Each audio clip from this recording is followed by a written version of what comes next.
Shalom, Bapak Ibu, Saudara-saudari, sidang jemaat yang berbahagia. Jumpa lagi dalam acara Bincang Santai Firman Tuhan. Kali ini saya ditemani oleh hamba Tuhan yang kami semua percaya bahwa Anda sudah kenal, yaitu Ibu Elizabeth Philip. Puji Tuhan, Bu Elis. Puji Tuhan. Ini asik ya kita ketemunya biasanya kalau dengar Bu Elis itu di mimbar, kali ini melalui streaming online ini.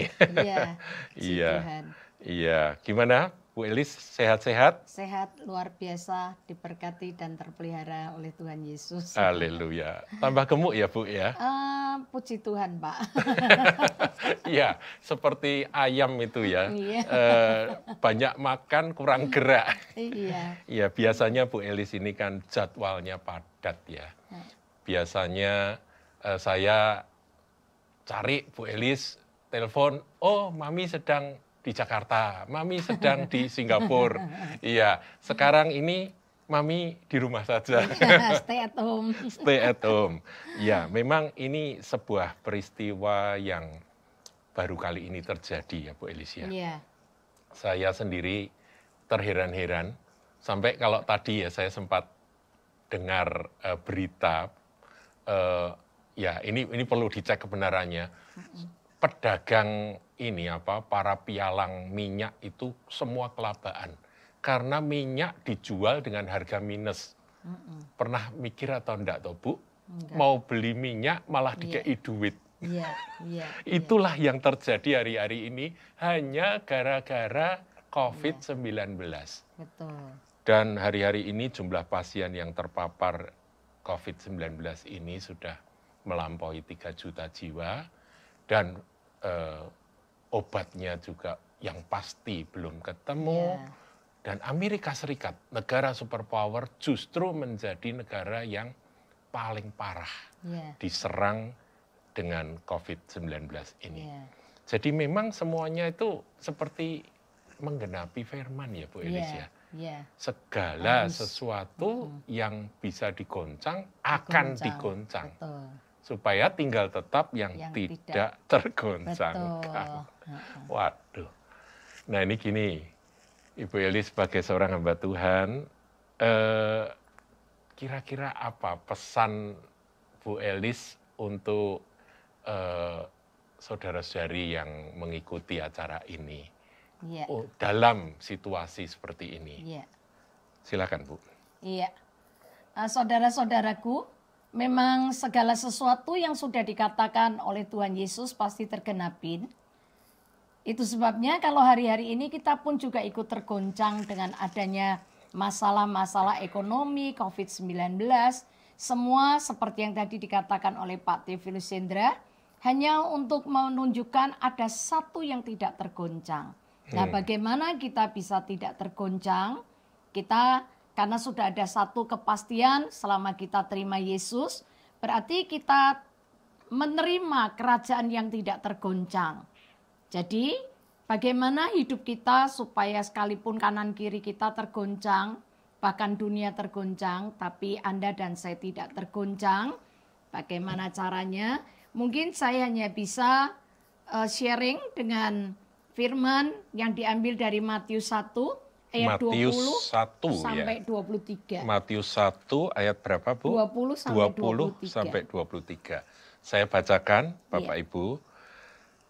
Tetapi ketika ia mempertimbangkan maksud itu, malaikat Tuhan nampak kepadanya dalam mimpi dan berkata, Yusuf anak Daud, janganlah engkau takut mengambil Maria sebagai istrimu, sebab anak yang di dalam kandungannya adalah dari Roh Kudus. Ia akan melahirkan anak laki-laki dan engkau akan menamakan dia Yesus. Karena dialah yang akan menyelamatkan umatnya dari dosa mereka. Iya, lanjut. Hal ini terjadi supaya genaplah yang difirmankan Tuhan oleh Nabi. Sesungguhnya anak darah itu akan mengandung dan melahirkan seorang anak laki-laki dan mereka akan menamakan dia Immanuel, yang berarti Allah menyertai kita. Nah, Bapak Ibu, Saudara sekalian, ketika kita melihat dan membaca, mengingat ayat ini kembali, bahwa Yesus itu lahir sebagai juru selamat umat dari dosa. Kalau Yesus sudah datang dan memikul dosa kita di kayu salib, dia sudah selesaikan dan Yesus sudah bangkit dari antara orang mati, naik ke surga. Dia berjanji memberikan, minta kepada Bapa seorang penolong yang lain untuk menyertai kita. Jadi yang kita harus pikirkan, Sang Juru Selamat penebus dosa kita akan menyertai kita senantiasa, yang dikatakan Immanuel, Allah beserta kita. Dan perkataan ini tidak cuma dikatakan oleh malaikat ketika Yesus lahir, bahkan di Matius 28 ketika Yesus mau berangkat atau naik terangkat ke surga, dia juga berkata di Matius 28 ayat 18, mungkin Iya, 28 ayat yang ke 18 ya. Jadi ini ya. Perlu sekali. Iya, Great Commission, Ya. janji Tuhan ya. Ya. Dia katakan, Yesus mendekati mereka dan berkata, kepadaku telah diberikan segala kuasa di sorga dan di bumi, karena itu pergilah jadikanlah semua bangsa muridku dan baptislah mereka dalam nama Bapa dan Anak dan Roh Kudus, dan ajarkanlah mereka melakukan segala sesuatu yang telah kuperintahkan kepadamu, dan ketahuilah, aku menyertai kamu senantiasa sampai kepada akhir zaman. Perkataan yang dikatakan di Matius 1 ayat 23 dengan Matius 28 yang terakhir ayat 20, itu paralel bahwa Immanuel, Allah beserta kita. Dan Yesus berkata, ketahuilah bahwa aku menyertai engkau sampai akhir zaman atau kesudahan zaman. Pengertian ini ketika kita semua orang percaya, orang Kristen bisa memahami arti penyertaan Tuhan atau Immanuel, saya percaya menghadapi situasi apapun, kita nggak akan takut. Hati kita akan tenang. Sekalipun Tuhan izinkan kita ngalami, kita akan ngalaminya tapi tanpa ketakutan. Karena kita tahu ada Allah Immanuel yang dikatakan kuasa di surga dan di bumi telah diberikan kepada Yesus. Lah Yesus ini menyertai kita. Maka sebetulnya kita tidak perlu takut. Kita akan tenang. Dan menghadapi situasi apapun, kita nggak akan seperti ayam yang petok-petok lari ke sana ke sini malah akhirnya mati ketabrak mobil itu sendiri, ya kan? Karena berita-berita dunia ini sewaktu-waktu bisa sekali mengagetkan, mengejutkan kita. Tapi ketika kita selalu menyadari, ingat satu kata ini saja, bahwa Allah yang punya kuasa di surga dan di bumi menyertai kita, maka kita akan tenang. Jadi kata Immanuel itu bisa meneduhkan kepanikan itu ya, Bu Elis ya. Betul, meneduhkan jiwa kita sehingga ketika berita medsos, berita dunia kayak klakson gitu, tweet ada berita apa, kita tetap sadar bahwa Allah Immanuel menyertai kita, tetap tenang. Kita akan menghadapinya semua dengan ketenangan. Jadi sepertinya kata Immanuel itu harus tertanam di dalam pikiran kita, hati kita, dalam situasi kondisi apapun ya Bu Elis ya. Ini perlu sekali. Dan ini kunci kemenangan kita sebetulnya. Kalau kita menyadari bahwa Tuhan itu beserta kita.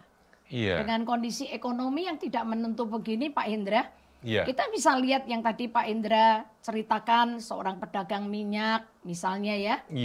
Pusing sampai itu, pusing. jual minyak rugi aja itu, sampai jual rugi minus gitu itu. kan. Yang biasanya mereka untung, sekarang rugi. Bukan cuma rugi itu Bu Elis. Ini dijual nol aja, nggak ada yang mau beli, minus. sampai dia ngasih duit.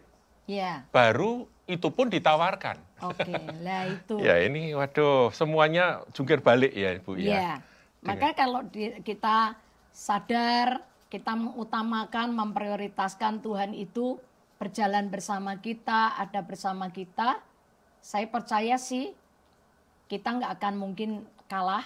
Karena seperti yang kita lihat di tokoh-tokoh yang ada, bahwa di masa kelaparan yang terjadi di Kejadian 26, Ishak ya. Tapi justru di tahun yang kelaparan serba sukar dan sulit, Ishak yang disertai Tuhan, kan ada janji Tuhan menyertai dan memberkati. Maka Ishak di tahun yang susah, masa kelaparan itu, Ishak malah diberkati Tuhan 100 kali lipat, bahkan jadi kaya. Iya, jadi sepertinya menentang arus ya. Jadi nasib dari orang-orang yang disertai Tuhan itu ya, yang punya Immanuel itu tuh sepertinya ngelawan arus. Iya, benar. Kayak Daud, seperti Ishak itu ya. Kan? Ishak. Daud juga dalam peperangan sebetulnya bukan Daud yang hebat, tapi karena penyertaan Tuhan. Iya. Pada waktu Raja Amasya sewa tentara Israel dari suku Efraim. Padahal suku Efraim itu dikatakan orang yang biasa berperang dan selalu menang karena sudah biasa ahli di dalam menggunakan senjata. Tapi ada satu ayat di situ yang mengatakan Tuhan tidak lagi menyertai orang Efraim. Maka kalah Kohin. Jadi kuncinya itu ada penyertaan Tuhan ya beres. Betul. Tidak ada kata lain selain Immanuel yang menentukan segala sesuatunya. Betul. Iya, intinya di situ ya Bu ya. Kita lihat Yusuf pun jadi berhasil sekali dengan kondisinya yang serba sukar dan sulit, tapi dia hanya pertahankan satu. Dia sadar Tuhan itu menyertai dia. Jadi dia tetap berhasil dalam segala keadaan. Iya, Yusuf itu kan mulai dari sumur sampai pasar budak, sampai rumah Potifar, sampai penjara. Tapi ada kesuksesan di dalam situasi proses seburuk apapun, di sana penyertaan Tuhan tetap. Wow, dahsyat sekali Bu ya. Saya waktu tadi Bu Elis membacakan Matius 1, itu kan bicara kelahiran Yesus. Itu di sana ada kata Immanuel. Kemudian setelah Tuhan Yesus menyelesaikan akan semua pekerjaannya di atas muka bumi, dia sudah menyelesaikan keselamatan jalan keselamatan bagi umat manusia melalui korbannya di kayu salib, kematiannya, dikuburkannya, kebangkitannya. Nah, ketika mau naik ke surga, diulangi lagi Immanuel itu. Berarti ini kita ini sebetulnya dari awal sampai akhir nanti kita selesai di bumi ini, penyertaan Tuhan itulah nyata dan menjadi janji. Jaminan, betul. Nah, sekarang begini Bu Elis, bagaimana kita ini bisa mengalami akan penyertaan Tuhan atau Immanuel tersebut dalam kehidupan sehari-hari, dalam kehidupan nyata kita. Khususnya dalam situasi seperti hari-hari ini, begitu. Gimana Bu? Bagaimana kita bisa mengalami penyertaan Tuhan dalam hidup kita seperti yang dialami oleh tokoh-tokoh yang ada di PL, Perjanjian Lama. Yang terakhir adalah Yusuf itu ya. Cuman maksud saya begini, kita fokus aja melihat ke satu pribadi yang tidak pernah gagal, adalah Yesus. Amin. Ya, Yesus dikatakan di Yohanes 8:29, kenapa Yesus itu menjadi orang yang berhasil ketika dia mendoakan orang lumpuh, orang lumpuh berjalan, orang buta melihat, dia bangkitin Lazarus yang mati, ya bangkit. Jadi apa yang dikerjakan Yesus itu tidak ada yang gagal. Kuncinya di mana?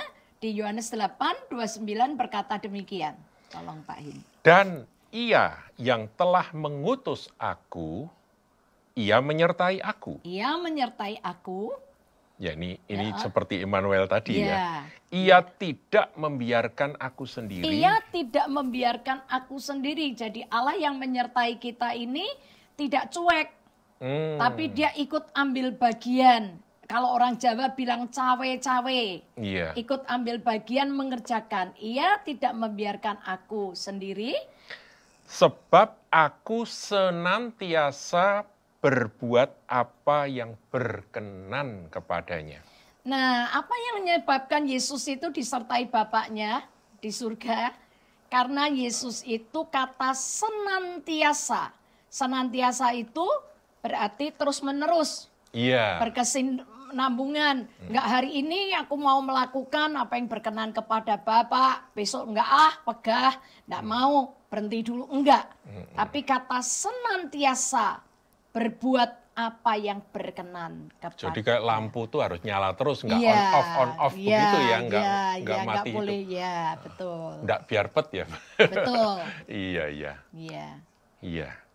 Ini Itu ya. kebiasaan salah buat orang Kristen kan setiap kali ulang tahun habis tiup lilin dimatiin lagi. Maksudnya apa gitu? Maksudnya nyalain lilin itu hidup kita jadi terang. Iya. Tapi setelah itu dinyalain ditiup sendiri lagi, dimatiin lagi. Jadi Biar pet. ya biar pet. Iya, iya. Iya, iya. Kata senantiasa ini berarti kita kalau mau disertai Tuhan dan penyertaan Tuhan yang nyata bekerja dalam hidup kita, nggak ada jalan lain kecuali kita harus melakukan apa yang berkenan kepada Bapa. Iya. Jadi melakukan apa yang berkenan kepada Bapa. Iya. Iya, jadi harus ngerti apa yang menyukakan hati Bapa dan Betul. lakukanlah itu. Betul. Begitu ya. Iya. Tadi saya sudah singgung ya Bu Elis ya tentang bagaimana hari-hari ini kita semua lah ya ngalami perubahan-perubahan. Irama kehidupan kita berubah. Iya. Tadi saya sempat guyonan Bu Elis yang biasanya irama ini apa kehidupannya itu begitu padat ya. Itu apa agenda-agendanya sekarang semuanya seperti diam, beristirahat. Betul. Begitu. Nah, menurut Bu Elis apa yang menjadi maksud Tuhan dalam masa-masa begini bagi anak-anaknya? Manfaat apa yang terbesar yang bisa diperoleh oleh anak-anak Tuhan ketika kita ini ya ngadepi akan situasi seperti saat ini? Iya. Bagaimana, Bu? Yang jelas dan pasti di saat-saat seperti ini di pikiran saya setel cuman begini. Iya. Tidak ada satupun peristiwa terjadi tanpa seizin Tuhan. Amin. Kalau Tuhan Amin. izinkan terjadi dalam hidup kita, berarti Tuhan punya maksud baik, akhirnya mendatangkan kebaikan buat kita. Amin. Amin. Nah, ketika kita sudah mendapat peraturan dari pemerintah bahwa kita harus stay at home, tinggal di rumah saja, maka apa yang kita lakukan? Satu, ya melakukan kehendak Bapa di surga, yang berkenan kepada Dia apa, gitu kan? Mengucap syukur. Nomor Mengucap satu itu syukur. mengucap syukur. Mengucap syukur ini nomor Mengucap satu. syukur. Pertama, orang kalau nggak bisa mengucap syukur, itu berarti dia tidak tinggal di dalam kerajaan yang tidak tergoncang. Karena Ibrani 12 ayat yang ke-27 Iya. kan mengatakan, ya kan, kita menerima kerajaan yang tidak tergoncang. Karena itu goncangan yang sedang terjadi di luar hanya untuk membuktikan kita nih hidup di dalam atau di luar. Iya. Kalau kita hidup di dalam kerajaan yang tidak tergoncang itu, berarti di dalam kerajaan itu ada peraturan, Pak Hin. Iya. Ini ada ayatnya, Bu. Iya. Saya bacakan Iya. Ibrani 12 ayat 28 ya. Iya, 27. Jadi karena kita menerima kerajaan yang tidak tergoncangkan, marilah kita mengucap syukur dan beribadah kepada Allah menurut cara yang berkenan kepadanya dengan hormat dan takut. Betul. Jadi hari-hari ini kita harus sadar Tuhan izinkan goncangan ini semua terjadi sebetulnya hanya untuk menguji diri kita sendiri, gerejanya. Kita ini sebetulnya tinggal di dalam atau di luar. Ada banyak orang yang terima Yesus sebagai juru selamat, Pak Hin. Tapi dia tidak mau tinggal di dalam Kristus, dalam kerajaan itu. Iya, kerajaan yang tak tergoncangkan Iya, itu. nggak mau. Karena apa? Di dalam kerajaan itu yang tidak tergoncang itu ada peraturannya. Ada Mengucap peraturan syukur kan? itu ya, Bu, Nah, ya. iya, banyak peraturannya. Kan ada itu hukum kasih dan sebagainya. Iya. Ya, sebagai tanda kita kalau kita terima dan tinggal di dalam kerajaan yang tidak tergoncang, yang pertama yang harus kita lakukan adalah mengucap syukur Mengucap syukur. dalam segala perkara. Iya. Karena itu yang dikehendaki Bapak kita. Jadi hari-hari ini marilah kita belajar mengucap syukur. Betul. Meskipun bisnis tersendat, Betul. penghasilan tidak seperti Iya. dulu-dulu, tidak Iya. seperti yang lalu-lalu. Harus di rumah terus. Ya, nggak bisa ceng-cengan. Iya, betul. Mau bepergian juga sekarang pesawatnya Iya. mogok. Iya. Jadi memang ucapan syukur itu justru akan sangat bernilai ketika situasi tidak seperti yang kita kehendaki. Betul. Ya, kita Betul. tetap naikkan syukur kepada Tuhan dalam situasi yang seperti ini. Karena memang di dalam Kristus itu yang dikehendaki Bapak cuman ini Pak Hin. Iya. 1 Tesalonika 5 ayat 18 itu berkata Iya. demikian. Bahwa setelah disuruh Iya. mengucap syukur, tetap berdoa gitu kan. Yang di 18 ini Iya. yang perlu diperhatikan. 1 Tesalonika 5, 5 ayat 18. 18. Oke, saya bacakan. Demikian bunyi firman Tuhan. Mengucap syukurlah dalam segala hal. Iya. Sebab itulah yang dikehendaki Allah di dalam Kristus Yesus bagi kamu. Iya. Buat orang yang belum terima Yesus, Tuhan nggak menghendaki itu.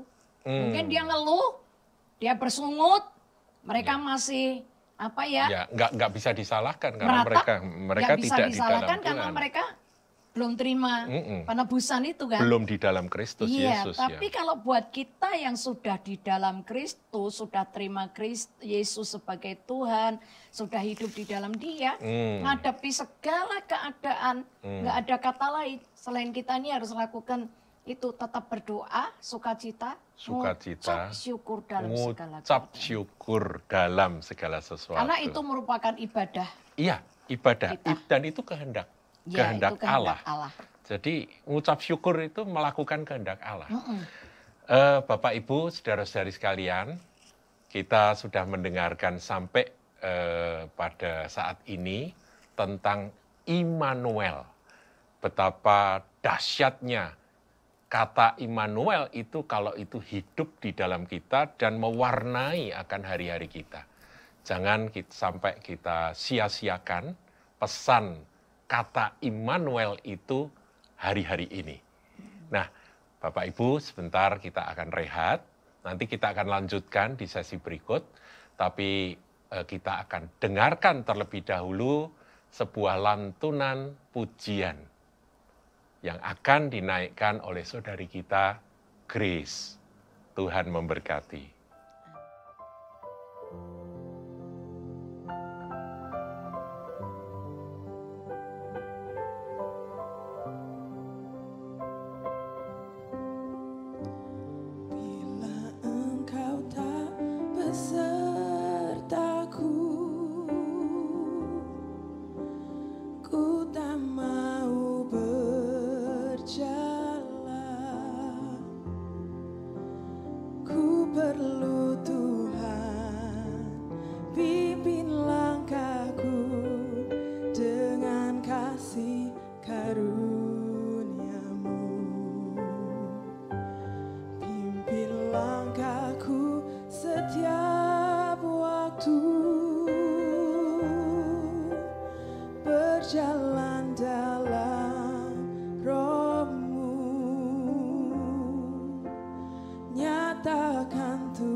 Shalom, kita masuk dalam paruh yang kedua dari talk show kita, Bincang Santai Firman Tuhan bersama dengan Ibu Elizabeth Philip. Kita lanjutkan ya Bu ya. Tadi Grace sudah menyanyikan akan pujian yang begitu memberkati kita. Ya, kalau engkau tidak besertaku, kata Musa, aku nggak mau jalan. Itu kan berarti orang yang ngerti Immanuel ya. Ngerti makna Immanuel itu, kalau aku tidak disertai, percuma, sia-sia. Aku mau usaha kayak apa, aku mau ngotot kayak apa, juga nggak akan ada buahnya, nggak ada hasilnya. Jadi aku hanya minta satu, yaitu Immanuel, penyertaanmu. Dan kemudian tadi diakhiri oleh Grace dengan nyanyian kedua, ya judulnya Immanuel, ya indah sekali. Ya, terima kasih Grace. Nah, sekarang kita lanjutkan Ibu Elis ya. Menurut Bu Elis sebagai seorang hamba Tuhan, ini pertanyaan yang sedikit profetik. Kira-kira apa yang akan Bapa kita, Tuhan kita lakukan seusai masa wabah COVID-19 ini? Jadi kalau COVID-19 ini selesai, ya tentunya yang bisa menyelesaikan hanya Tuhan ya. Entah bagaimana caranya. Sekarang Amerika dan Cina saja semuanya, Tiongkok dan Amerika ini sudah panas-panasan. Ya, Presiden Donald Trump mengatakan mau nuntut China, mau nuntut Tiongkok dan menuduh Tiongkok itu yang menjadi penyebab dan sebagainya. Kemudian Tiongkok presidennya juga marah dan siap berperang. Ini kok jadi seperti ini. Nah, tapi saya percaya bahwa nanti ketika ini nanti usai, meskipun dampaknya besar, kira-kira apa yang akan Tuhan kerjakan supaya gereja Tuhan mempersiapkan diri? Gimana Bu Elis? Iya. Nomor satu, dalam kondisi seperti ini sebetulnya kan yang diharap gereja ini bertobat kembali. Di dalam pertobatan dengan kata asli yang sesungguhnya, diam di dalam kebenaran firman, tetap tinggal di dalam kebenaran firman. Maka ketika gereja sadar dengan peristiwa ini, setelah masa ini semua selesai, seperti yang dikatakan Hagai, bahwa kemuliaan Tuhan itu akan memenuhi baitnya dengan penuh kemegahan. Iya. Itu pasti akan terjadi, bahwa gereja Tuhan akan bangkit, dan gereja Tuhan ini akan dipenuhi dengan kemuliaan Tuhan. Kira-kira wujudnya seperti apa? Apakah ada tuaian besar? Pasti, tuaian besar itu kita pasti dapatkan. Karena dalam kegoncangan seperti ini, ketika anak-anak Tuhan bisa tampil beda, menyadari tentang adanya Immanuel, sehingga mereka tenang, walaupun menghadapi masalah, ketenangan, kedamaian ini akan jadi salah satu sesuatu yang daya tarik menarik, daya tarik yang luar biasa ya. Bagi dunia. Karena mereka akan berkata gini, kamu ngadepin masalah begini kok kamu tenang? Kenapa kamu enggak ketakutan? Kenapa kamu enggak bingung? Kamu enggak resah? Ini akan jadi daya tarik dunia. Karena kedamaian itu didapat dari Sang Immanuel itu. Jika Allah ada di dalam diri kita, menyertai kita, akibatnya dikatakan di mana ada kebenaran, di situ akan tumbuh damai sejahtera. Dan akibat damai sejahtera itu adalah ketenangan dan ketentraman untuk selamanya kan. Makanya ini akan jadi satu daya tarik besar, sehingga orang-orang bertanya, ada apa sih dengan hidupmu? Sebetulnya inilah waktunya untuk kita ini memberitakan Injil keselamatan. Iya. Justru saatnya Injil itu diberitakan. Iya. Jadi anak Tuhan dan hamba Tuhan nggak boleh ketakutan. Kalau sampai misalnya ada yang telepon, kita harus kasih kekuatan. Jangan kita ikut mendengar berita, ikut tambah panik, panik gitu kan.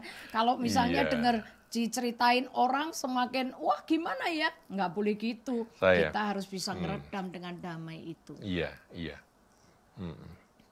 Kemudian apa yang gereja bisa lakukan untuk mempersiapkan akan hari besar itu? Sebab ini kan kita mau nggak mau harus menyadari bahwa waktu Tuhan itu, hari Tuhan itu akan segera tiba, kedatangan Tuhan Yesus kali yang kedua itu akan segera terjadi, karena kan bagaimanapun juga kegenapan dari semua yang tertulis itu semuanya sudah, sampai nanti tiba waktunya Tuhan akan datang. Tapi ada satu yang menjadi janji Tuhan, karena langit dan bumi akan berlalu, tapi perkataanku tidak akan berlalu. Itu yaitu Injil akan diberitakan kepada segala bangsa. Kata bangsa itu ta etne, yang artinya segala suku bangsa apapun, mereka akan mendengar Injil kerajaan itu, dan disitulah yang tadi kita sebut dengan tuaian besar, itu orang-orang yang mau menerima akan beroleh selamat. Nah, kira-kira apa yang harus disiapkan oleh gereja Tuhan? Yang harus disiapkan oleh gereja Tuhan adalah satu, gereja Tuhan harus hidup dalam kekudusan. Kekudusan. Ya, yang kedua, gereja Tuhan harus punya ketulusan hati. Karena kekudusan ini yang akan membuat kita ini bisa melihat Allah. Karena dikatakan orang berbahagia orang yang suci hatinya, karena mereka dia akan melihat Allah. Kalau kita ini nggak bisa ngelihat penyertaan Tuhan dalam hidup kita, ya kita ini nggak bisa apa-apa kok. Betul. Harus kita mesti kudus. Yang kedua, hati kita harus tulus. Murni ya, harus murni. Karena ketika kita murni, dikatakan di Mazmur 24, siapa yang boleh naik ke atas gunung Tuhan, siapa yang boleh berdiri tempatnya yang kudus, hanya orang yang murni hatinya. Bersih tangannya, murni hatinya, yang tidak menyerahkan diri kepada penipuan. Nah, mulutnya mesti ngomong benar ini. Kalau bisnis juga harus benar ya. Betul. Kalau bisnis harus benar, kalau mau ngelayanin orang ya harus benar gitu kan. Nggak boleh munafik gitu loh. Nggak boleh mulut sama hati ini nggak cocok tuh, nggak boleh. Iya. Hamba-hamba Tuhan harus mendahului harus. Mendahului untuk melakukan semua ini. Betul. Kudus, tulus hati, murni hati. Contoh misalnya ada seorang hamba Tuhan yang nggak cocok dengan doktrin temennya yang lain, misalnya begitu.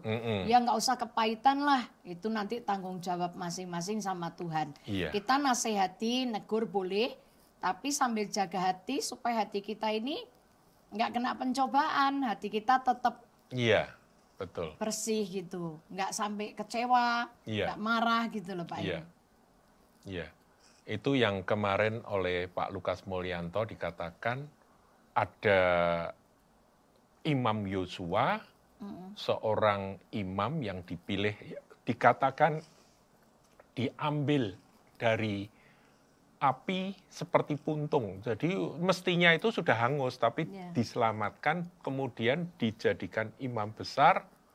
Imam besar itu kan jabatan yang tinggi sekali, tapi pakaiannya kotor. Nah, kemudian ada iblis yang mendakwa dia. Nah, saya masih ingat ini berkat luar biasa dari Pak Lukas Mulyanto, dikatakan kita jangan sampai bergabung dengan iblis menjadi pendakwa. Ketika ada seorang hamba Tuhan yang kita lihat bajunya kotor, jadi bukan menjadi pendakwa, tetapi tentunya menegur dan menasehati itu adalah bagian kita. Tapi bukan mendakwa. Betul. Kalau mendakwa itu karya iblis itu. Iya. Ada seorang hamba Tuhan yang berkata, Bu Elis, bahwa menjelang kedatangan Tuhan itu nanti ada percepatan-percepatan di mana pertobatan yang rasanya di hari-hari sebelumnya itu susah sekali jiwa-jiwa itu datang pada Tuhan, bertobat. Itu nanti tiba-tiba oleh karya Roh Kudus, oleh pekerjaan Roh Kudus akan berbondong-bondong dan akan berbalik kepada Tuhan dalam satu luar biasa. Jadi sesuatu yang kita nggak pernah bisa bayangkan.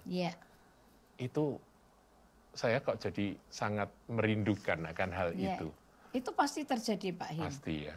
Asal kembali tadi, para kita hamba-hamba Tuhannya lebih dahulu harus hidup dalam kekudusan dan ketulusan hati kita. Itu nanti gelombangnya yang kerja itu gelombang Roh Kudus kok. Jadi Kita itu tinggal tuai. Roh Kudus yang bekerja Iya. ya. Kita hamba-hambanya, pekerja-pekerjanya ya, yang tinggal melakukan bagian kita. Iya. Wah, puji Tuhan. Sungguh-sungguh diberkati Bu Elis Amin. dengan Immanuel yang menjadi pesan sentral hari ini. Iya. Ini memang sangat kita butuhkan. Iya. Jadi Bapak Ibu, saudara-saudari terkasih yang ada di rumah, ingat satu kata, Immanuel, Iya. Allah beserta kita. Amin. Itu cukup buat kita semua. Iya. Tuhan memberkati. Shalom Bu Elis, Tuhan berkati. Tuhan berkati. Cara salamannya sekarang model model Thailand, model Thailand. Amin, Namaste. Iya, Tuhan memberkati. Tuhan berkati.